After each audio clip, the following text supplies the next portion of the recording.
Hi everyone. So in this first picture, I have one over here and one over here, and it's called 50 People, One Question, which I kind of have dropped over here. And I took this in the first level of the IMA in Indy near Butler, and I don't know that much about it because there wasn't like a little plaque outside the door. And I actually am not sure if this was one of the traveling exhibits that I wasn't supposed to take a picture of, but nobody was standing near it or stopping me, so I went ahead and snapped a few pictures. But I'm going to read you the background of it that they did have written on the wall. And it says 450 Indianapolis residents from throughout the city were asked to share an experience. Sit for a black and white portrait and answer one question. This exhibition is the result. So each person, they took their picture with the same camera, background, lighting, everything was identical, and they wanted to make a conversation and connect people in the community with the museum and different moments and feelings and things that they could have shared.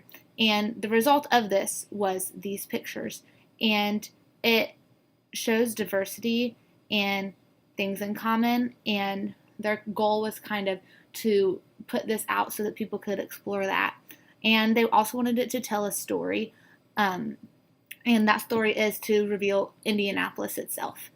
And so I don't know if there's a name to it, but there's a film series called 50 People, One Question, and this is kind of where their thoughts came from, and like this is who they owe their thanks to. And they also have a YouTube channel, I think, about it. And then they partnered with a lot of people as well in the entire process of making this wall happen. And this wall is definitely different from what I thought I would have chosen, but I chose it, one, because it aligns with photography that we have done in class, but also it made me want to talk to every single person or listen to a video recording of what they had to say and why they love Indy and everything about them. And I mean, it looks really good together with all the black and white photos too.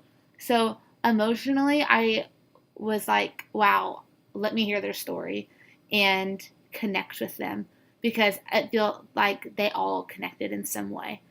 And then visually, obviously, this black and white looks phenomenal together. And then in this wall here on the left-hand side of the screen in the middle, it says, where would you wish to wake up tomorrow? And that's a really thought-provoking question, because for me, I would hope to wake up probably on like the other side of the world traveling. But for some people, that could just be waking up in their own bed or at the beach or like literally anywhere with all of the different backgrounds. And then I don't know that much about the artists, obviously, because there wasn't like that plaque or anything. And to me, the artists are actually each of these people on the wall and their photos, because it's kind of like the collaborative nature of all of them in their parts. And they teamed up with the 50 People, One Question. Therefore, I think that there's a lot of different artists involved in this production and making it happen. And I've been to the IMA several times, not in recent months, but I've never seen this exhibit before. So it was absolutely fascinating to me. And the theme in general that I think this explores is diversity. And that's just because everybody has a different story. And I really, if you've never seen this at the IMA before, or maybe you're from somewhere else and you don't have this exhibit, I really encourage you to just stop by it, because it kind of is breathtaking.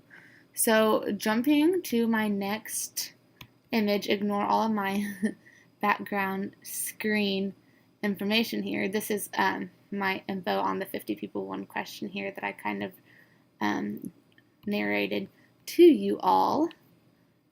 My next one here is, I'm going to butcher this, but it's Pont Aven, seen from the Bois d'Amour in 1892, I believe. And Emily Bernard is French, and she lived from 1868 to 1941. And the medium of this is oil on canvas, which is absolutely fascinating to me for sure. And I'm going to say Emily Bernard, maybe it's Emile. It's definitely French, I believe. But this picture I chose because of the city that is painted here, because I was so curious about everything that was taking place in these buildings and on the streets and kind of the atmosphere and culture that's surrounded by it. And I could see this coming to life in so many different ways, and it made me want to experience it for myself, and it piqued my curiosity here. And see, so the artist was born in 1868, once again, died in 1941, and this piece of art was made in 1892, so that is, I'd say, a little, like, probably whenever the artist was, like, middle-aged, I would think. And this is a picture of the village, actually. And the artist painted this from an upward angle and just put it from the perspective of the artist himself. And this piece on the right-hand side here says that it's still recognizable today, which is fascinating to me, that it still looks similar, and that if we were there, we'd be like, wait a second, that looks really familiar. And the canvas itself relates back to the artist in a way that it's this, I want to say it's Pont-Aven style, and it's just basically all about how the artist paints the picture, and how everything goes together, because I'm thinking about whenever, if I started painting this picture, I'm not really sure where I would start at. I mean, I don't think that the houses would be a good idea because of everything around it. I don't really think the hills and greenery would be a good idea. I don't know where to start. And then this tree here is also an interesting addition, and it's all part of this Pont-Aven style. And once again, I'm sorry if I'm butchering the pronunciation, but it's all about perspective, and I am honestly very curious if I could watch like a time lapse to see how this painting was actually put together. That's in my wildest dreams, because I'm sure that's not possible to actually see the real thing, but because of the date. But this is just super fascinating to me, and really the reason why I chose this once again was, one, it relates to painting in class, because we've done several different types of painting, obviously not oil painting, but we've done watercolor, but also because it made me want to be in this culture. And visually the colors look amazing, but it's really just the desire to be there and experience what the artist was experiencing in the moment that the painting was made. So jumping over to my next image here, I have the Len 2008. I don't believe that 2008 is part of the name itself, but it was made in 2008, and it was made by Orly Ganger, and Orly Ganger was born in 1979, and she's actually still alive today, and she lives in New York currently, and this whole, I don't know, display, I guess, if you want to call it, is made out of nylon rope and acrylic latex, actually. And this looks pretty small in the picture, but it's actually taller than I am. And I actually believe I've seen it at the IMA before. It's on the 3rd floor, and it's in the room that has basically everything that's larger like this. So they have a lot of big things that would take hours and hours and hours to put together. And they have a lot of their big handmade things actually in this. But the artist itself, she's American, and she's known for these larger pieces of art, but she's also known even more so for her discarded rope and hand knots and stuff like that. So this display is exactly what she specializes in and is known for, which makes me think it's one of her better works, since this is what she takes pride in. And she's actually said this whole process of nylon rope and rope in general, maybe not this one specifically, but in general, it's really physically hard, but that's what makes her work more important to her as well. And in Madison Square Park in New York, she actually has her largest piece of art there, and it's called Red, Yellow, and Blue, and it's been in the IMA. I mean, it's been in different art museums and stuff, different replications of it, so to speak. But she does have pieces in the IMA, and then in Massachusetts Museum of Contemporary Art as well. But then actually in 2012, she started working on some aluminum and bronze pieces, which is different than her rope pieces, which is interesting to me. It makes me kind of want to see how it turned out. and if it was as fantastic as this one or not. They won't let me touch it because if you can see in the bottom right here, it says please do not touch. But I really wanted to see if she had some type of finish on it, or like if it was just solely the rope. And then over here it says that she has like the process of knitting and crocheting intertwined in this, which is fascinating to me because I know people who make blankets and this takes them an insane amount of time to make blankets and different things, let alone this huge piece of artwork. And I would say I probably was like about this tall on it. I'm 5'4". So yeah, I was looking up to it for sure. And then it's named after a bodybuilding champion who won Mr. Universe in 1962. I'm kind of going to narrate over here. And his name was Len Sell. And so this is actually entitled Len. And it's interesting to me because he won Mr. Universe in 1962. But this piece of art was made in 2008. So Ganger's piece here is supposed to show the power for athletes. And it's very abstract as well, which I am super unsure how I feel about abstract artwork because there's just so much room for just whatever you want to take out of it. But then it also leads back to say that this piece of art is part of minimalist art as well. And so it's just simple geometric forms. And I could also definitely see that more than abstract because it's just kind of the same thing over and over again. And it works. And it was fascinating to me. And I chose this because it's abstract, one, and we've talked about that for class. But two, I didn't really know what to think about it because I would have never thought that rope could be made into art.